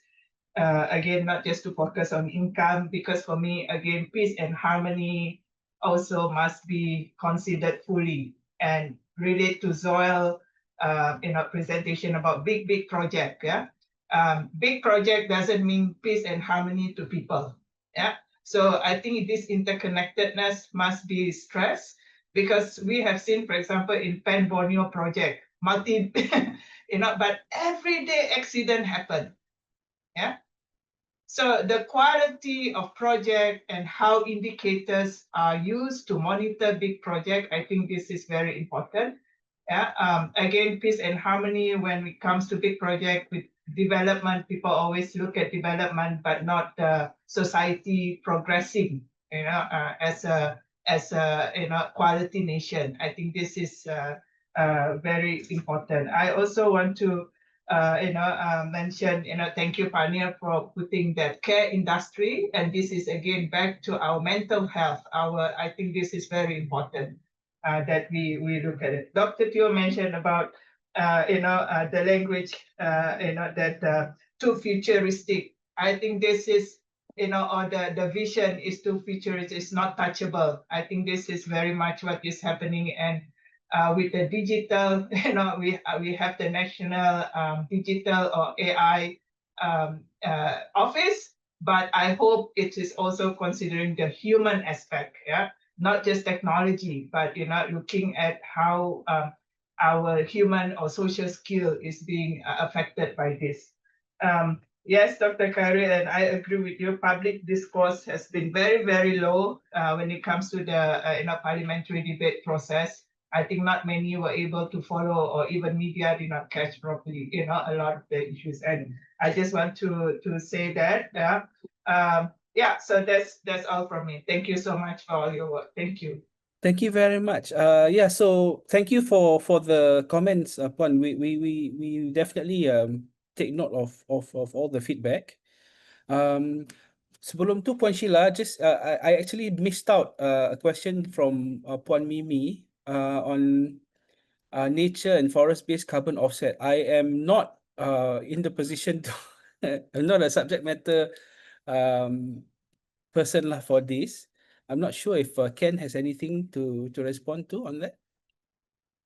No, I don't think I can address the technicalities also. But we can take note of that, and then we Yeah. can consult our subject experts and partners so that we can. Yeah. Yeah. Our environment subject expert is not here. Otherwise we could have invited the person. But we definitely will get back to you, Puan Mimi. Kashminder Singh has highlighted the relationship between livelihoods and health lah. So a lot of MOH related issues there. It's a comments lah that we'll take up as well, and note. I'll now invite Puan Sheila from Persatuan Pengasuh Berdaftar Malaysia. Assalamualaikum. First of all, I'd like to thank everyone and Dr. Khairil for inviting me for this wonderful sharing, which I spoke to you earlier that we are very much concerned about early childhood education. But before that, I think we have to look into what Dr. Danisan said about how we're going to approach, and also what is the target and the timeline, which is very important, because if we look at 2030, tak lama lagi dah kan, so it's very close by. And I also agree with Dr. Su, which we need to look back the whatever have been achieved in RMK 12 so that we can synchronize back to the RMK 13. And yes, the issue that Dr. Panel raised, about losing the job, losing the job. What I'm looking at the current for early childhood, there are many of them starting to close their center. Many of them leaving their job because we are constrained on sustainability. So I think probably in that we should also highlight, because when it comes to early childhood education, it's not just preschool. So we are so worried if we highlight, we've been saying that preschool, so we will be leaving out the childcare centers, and of course, like Dr. Ken said, what is given, what is needed, and what is the shortfall. I think this is very much important, and important. Same goes to early childhood, because I'm here totally for early childhood, because I'm so worried so worried because when you talk about PDK, yes, before PDK was supported by government, now they also, some of them into the urge of closing down and all that. So the same thing goes in early childhood centers, either in childcare or preschool. The OKU learning disability is very much to have inclusive. So I think this is a wonderful platform. So Dr. Khairul, please keep on inviting us so that we can look into the early childhood education. Thank you so much. Thank you, everybody. Thank you, Puan Sheila. I think so. We have a question from Dr. Sharala. I think it's a good question for us to also have a quick sort of discussion lah. Or it's not going to be comprehensive, but as I mentioned at the beginning, we are planning. I mean, this is our hope and our aim lah, that this is a process that is long term.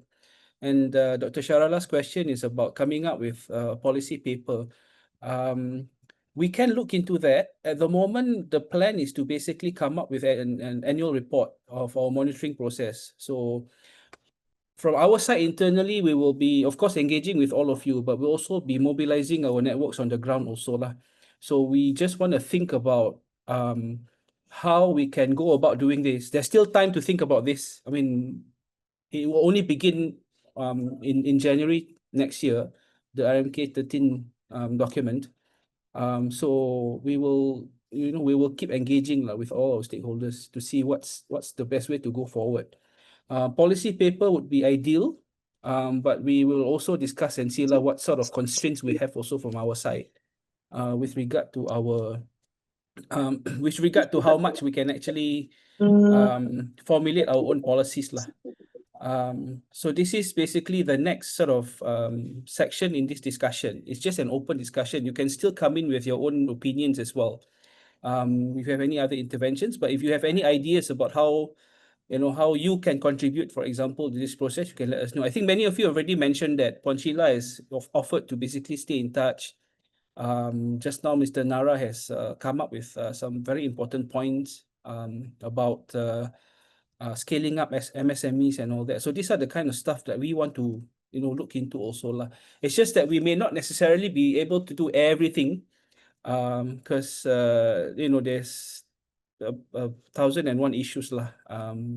So we'll try to, from our side, focus on things that are related to our work as well on the ground, which is actually very broad anyway.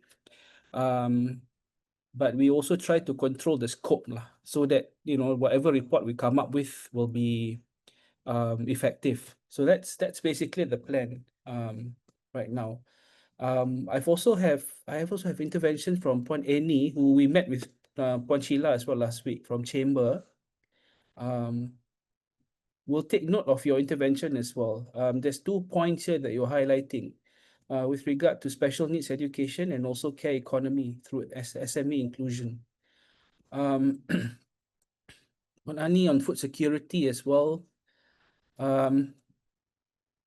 Yeah, I think what Ani the saving grace lah for me, at least, and I included this in my reflection for the first round, is that there is an acknowledgement that the economy cannot only be driven by all these high-tech,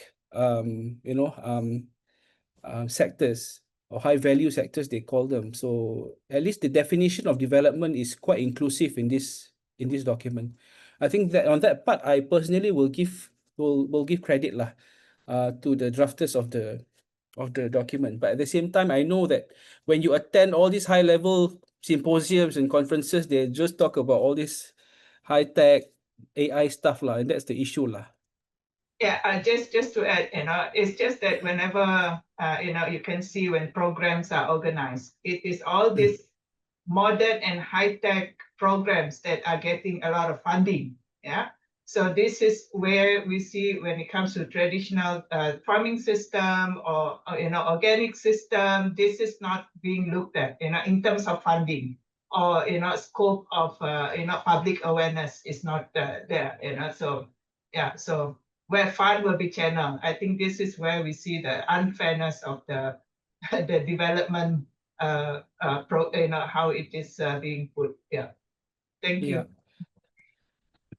What Because would be apart the from APPGM, I'm not sure who else is, that we can get, yes, for example, like for us, we can get funding maybe from UNDP or something like that. But when it comes to government project and the Department of Agriculture, or, you don't get this kind of MARDI, I have colleague from MARDI here. So thank you. Thank you. Thanks. On that note, Mr. Panir, ada tak anything from KUSKOP about funding for the third sector? Belum, Doctor. As I said, Okay. In terms of even cooperative development, it still boils down to our Solonjaya Koperasi Malaysia, SKM. Okay. So that's why I said, in terms of the third sector, I think it's our job to bring the ideas and also the implementation suggestions Yeah. to government.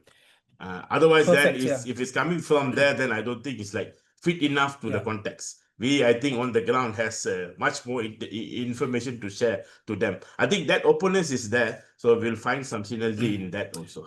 Yeah. Okay, so this is a methodological point lah that Panir has raised, kan? I think we also have to be proactive lah in terms of coming up with these kind of suggestions to make sure that the funding streams can be diversified also. Otherwise, it's going to remain at the level of sloganeering lah. So I think that's a methodological point that we can look into, and I think that this we definitely have the capacity to look into lah, because we have a lot of work on the ground already. Puan Annie? Harrell. Hi. Hi. I'm really sorry if my background is a bit noisy. I have a family day here with my school. What I want to highlight here is actually there is a three themes I always believe from my perspective, which is the input, the processing, as well as the output.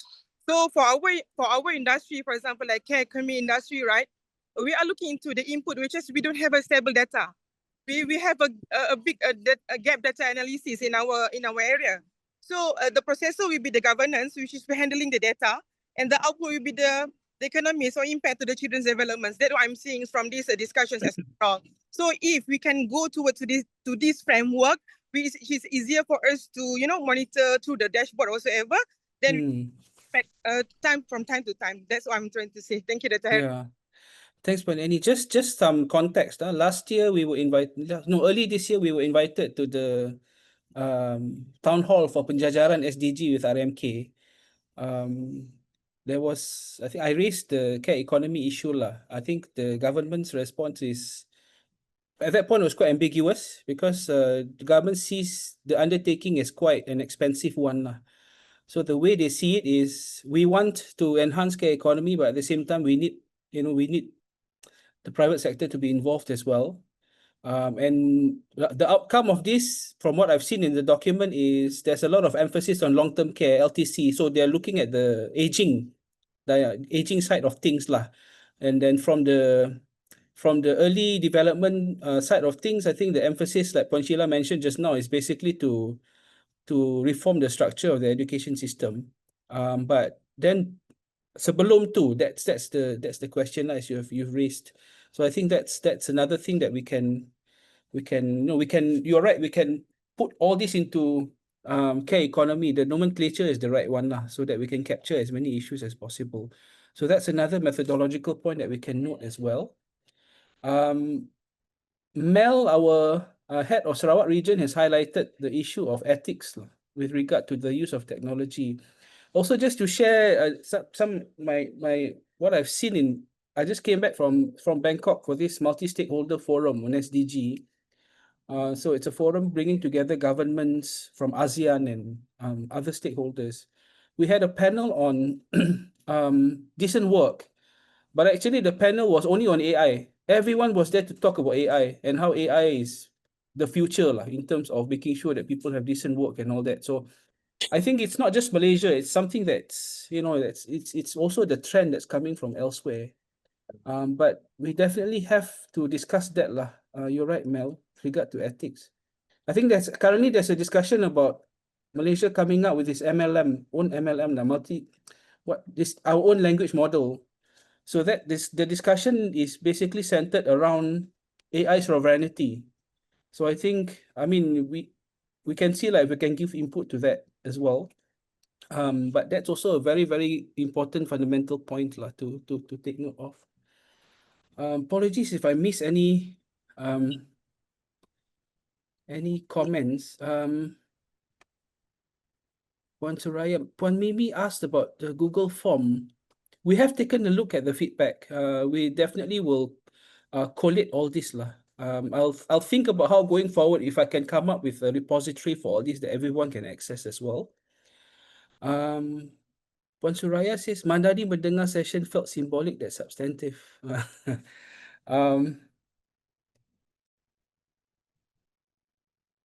Yeah, we weren't involved, I think, in the specific process lah. But yeah, usually CSOs memang dia dia dapat belakang-belakang punya slot sikit lah. Mr. or Miss SY Pang, we have organized an AI for seniors, empty nesters, homemakers without funding. Okay, so this is more on tech-driven stuff lah. Okay. Puan Suzita,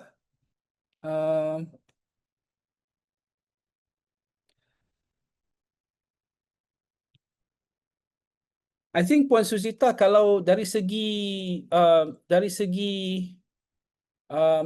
undertaking tu dan memberi komitmen tu, we can see the language there lah to make sure that there is, I mean, of course, a lot of this would come from the Prime Minister's own outlook on things kan. I think when we have budget discussions and all that also, we'll be told that the key driver of whatever policies that happens in Malaysia has to be social justice lah. So those aspects in at least on paper memang ada. And the emphasis is also there lah, especially macam as my colleagues have highlighted kan, making sure that there is keseimbangan between different regions, the urban and rural areas and so on lah. Cuma again the implementation lah, it remains to be seen, but it hasn't started yet anyway, so that's why we are here. We are trying to prepare ourselves for when it starts lah, because we know it's going to happen already. The document is there already, and that's why we want to do this monitoring lah. Okay, I think we're almost at noon now. I actually haven't given Dato' his his intervention session yet. But if there's anything more you want to add, please just drop it in the WhatsApp group. We'll try to take up as much suggestions as possible. But we also again we have our limitations lah. We also have our constraints. So we also need to make sure that whatever we do are in line with our core work in APPGM-SDG. Prof, I'm sorry for taking your time, but I now will pass it to you for your intervention. We've collected some important methodological points also lah from today. Okay. Thank you very much. I thought all the presentations were excellent. I think some effort was made. I know both Panir and Ken were thrown into new areas, but I think they drew out the key points. And of course, Dr. Su and Dr. Kyril and Zoel also made very good interventions, including the feedback and comments. I think we are making a good start to, at one point, appreciate, and at the other, to also have a critical view of things. Now, I have 5 methodological points and then a few points on issues. I think, if somebody, I think it's being recorded so you can draw it out. It's not rocket science. It's, I think, very basic things that we have spoken of, but just by way of summing up and seeing the next steps.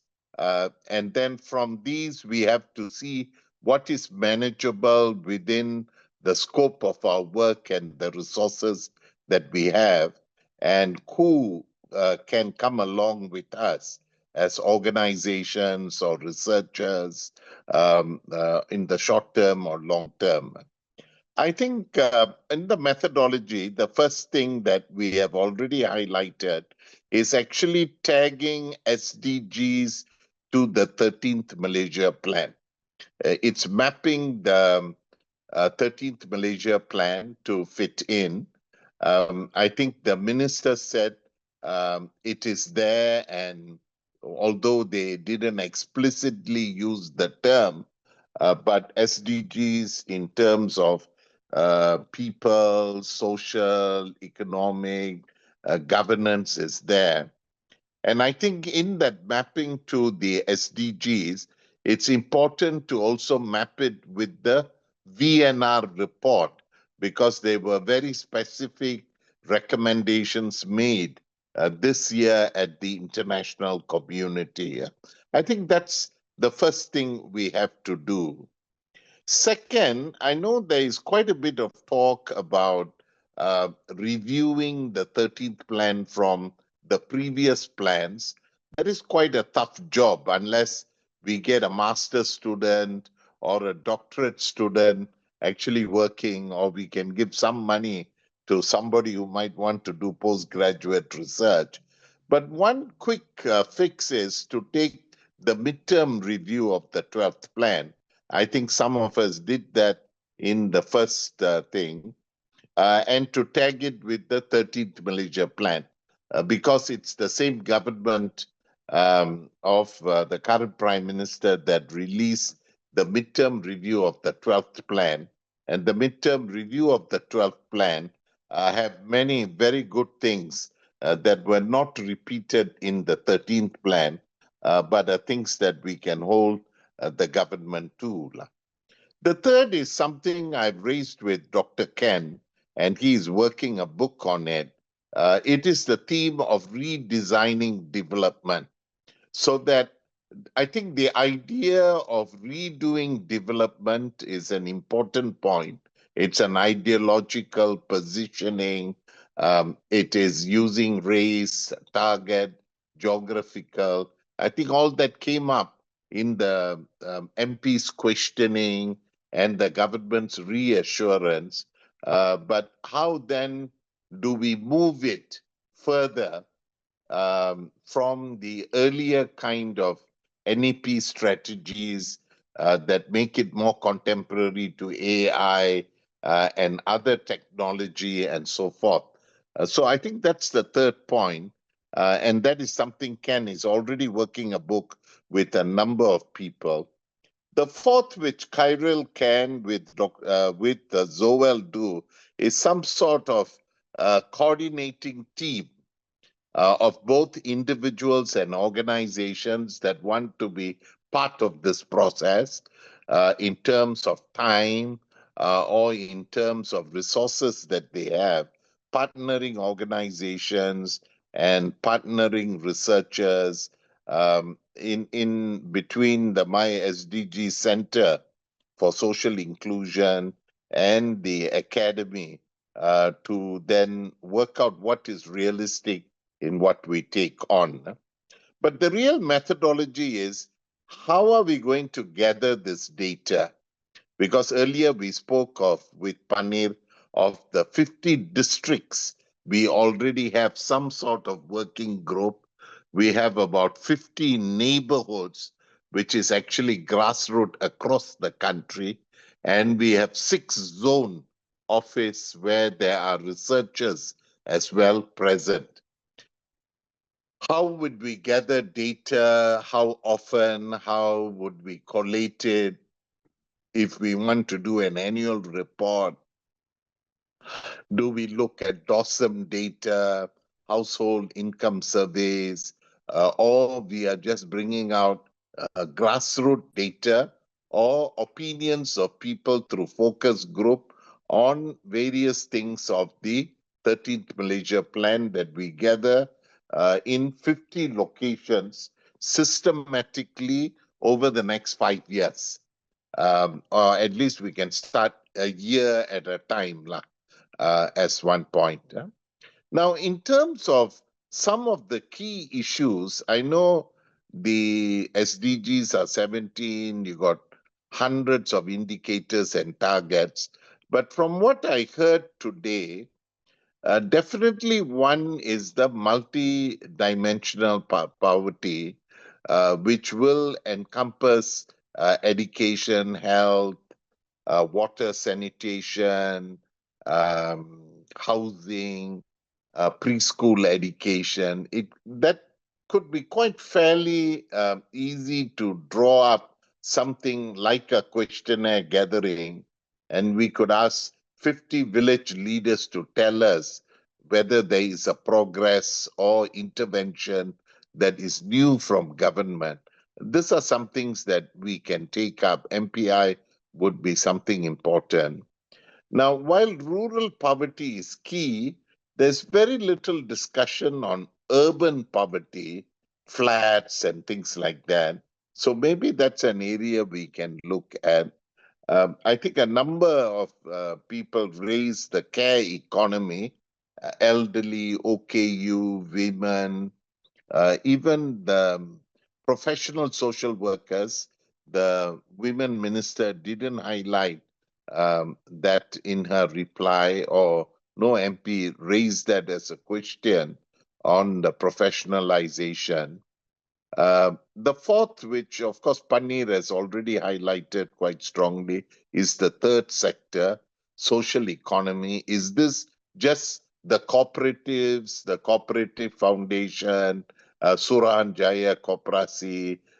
Is it just centering around one ministry, or it will cut across domestic trade, economy, Ministry of Finance? Then it will become more dynamic. And the third sector and social economy would be one primary area for us, our project site, which has to take up. I think Kyril's point on SDG 16 and some key points could be monitored. We already have groups like Swaram, Komas, highlighting some of these things. And I just thought of a point that wasn't discussed tonight, but is a major concern, is actually the debt, the debt level in the country. It's reached $1 trillion. Some of the MPs actually raised that while government said its borrowing will reduce, yet how are they going to finance this project, and would borrowing still be high? And what measures do we take to promote that? Because I think public trust on government expenditure, travel, expenses also builds the possibility for domestic investment or increase. And maybe those are some things. Debt servicing is something. So some of this could be more macro monitoring. Others could be at grassroots. So I think people like Panir or Ara in the project side, even Dr. Su can highlight. So quite a bit can be absorbed by APPGM Secretariat, but I don't think we have all the expertise in terms of environment. I think stronger gender. I think we have good input of Sabah, Sarawak, but I think we need to strengthen, and then our presence in Kelantan, in the north, can reflect both parties, states under federal government control and states under opposition. It could be quite an ambitious task, but I would call on Dr. Su, Ken, Panir, and Kyril, together with Zoel, to see what is possible now.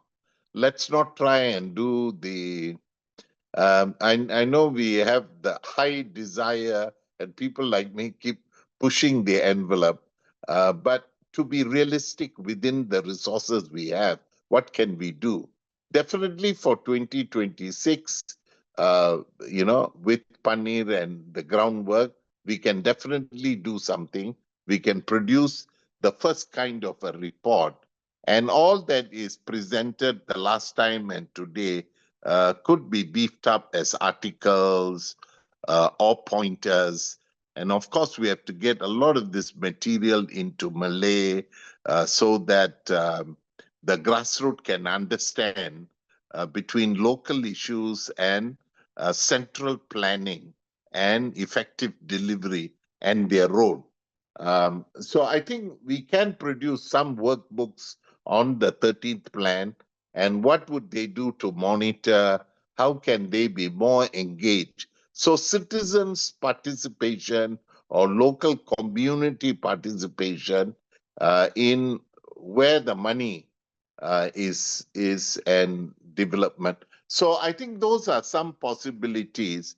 And so if we can say, in a month's time, we can review this and then call another meeting and invite people across and also partners, so well as the context of universities and all and other partners, the alliance, if they all want to join in, then there might be small honorariums for travel, but not big research grants, because that might not be sustainable.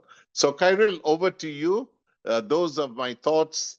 And here it's about midnight in New York.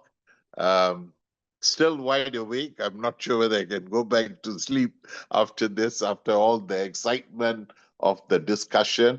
But thank you very much to Dr. Su, to Ken, to Panir, to Kyril, to Zoel. I think you took the trouble to document what MP spoke and highlighted. And I think that's an important exercise that we should encourage people to know what MPs spoke, and also some areas where it went wrong, the conversations. I think we can take that up, and then we can see. We will have some smaller discussions. I spoke to Dr. Su about a discussion on poverty, which will come up with the International Day of, I think that's in October, International Day, which we are thinking on October the 17th.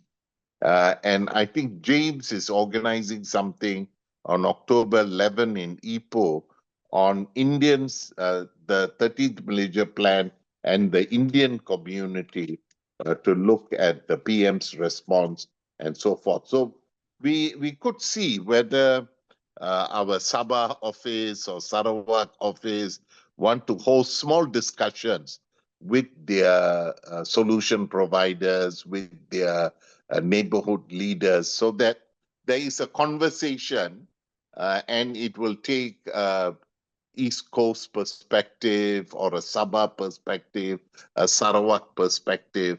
So we become more Malaysian rather than thinking what we speak in KL is actually all that is to be said.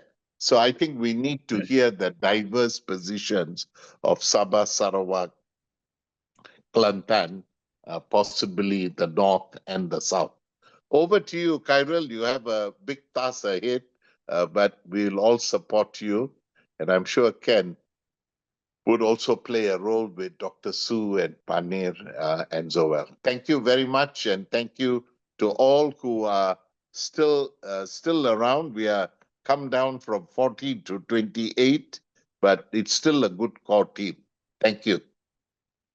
Thank you very much, Prof. I think I think Prof has brought together all the points really well. So I don't think I should be adding anything else. Only thing I would like to say is that we should all keep our spirits as high as today lah, going forward, so that we we keep the process going. It's a journey also lah. We see how it goes and we see where it takes us to. But I think it's a worthwhile exercise. And to me, of course, the absence of the SDG in the document means that we do have a big role to play lah, in terms of making sure that the alignment remains, because there's only 5 years left of the SDG as well, and we are the SDG champions lah. So that's also very important to keep in mind. Other than that, again, thank you so much for joining us. It's a Saturday morning. So we really admire your dedication to this cause lah. And please stay in touch with us. We will keep the WhatsApp group alive. I'll give the writers some time if they'd like to clean up their slides, and then by early next week we'll be sharing the slides with everybody. And then we'll continue the communication via the group. But before we end, can I just check with Zoel and Iman if we want to take a picture first? Yeah, perhaps we take a group photo. Okay.